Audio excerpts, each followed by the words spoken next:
Regardez, les combinaisons sont en 2 pièces.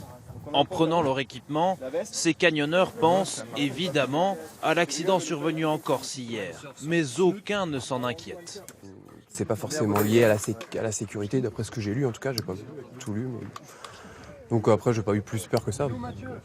Ça nous concerne pas spécialement du coup. C'est pas un accident de canyoning qu'il y a eu, c'est un accident de crue d'une rivière, quoi.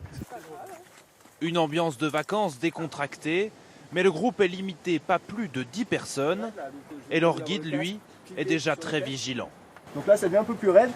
Faites gaffe, ça roule un peu là. Voilà, Pendant la marche et l'équipement, il surveille tous les camionneurs, parfois un peu dissipés. Que j'ai pas vérifié là. Voilà.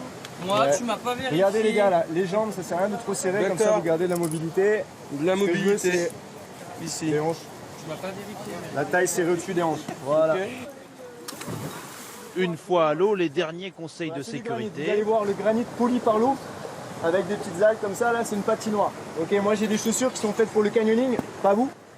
Puis le groupe s'enfonce dans la vallée pour un enchaînement de cascades, de toboggans et de descentes. Et malgré les précautions, le risque zéro n'existe jamais. C'est un sport qui se pratique en nature, donc dans un environnement non aseptisé, avec les risques naturels, les risques liés au milieu, à l'environnement. Sur le nombre de personnes qui en pratiquent à l'année, on ne peut pas dire que ce soit un sport dangereux. C'est un sport où il y a des risques éventuels de blessures. Les accidents mortels en canyonisme sont heureusement rarissimes, seulement 1 ou 2 par an en France. Et ici, dans les gorges du Chassezac, juste derrière moi, plus de 400 personnes les empruntent chaque jour en été. Pourtant, depuis 30 ans, il n'y a eu qu'un seul mort lors d'une sortie encadrée.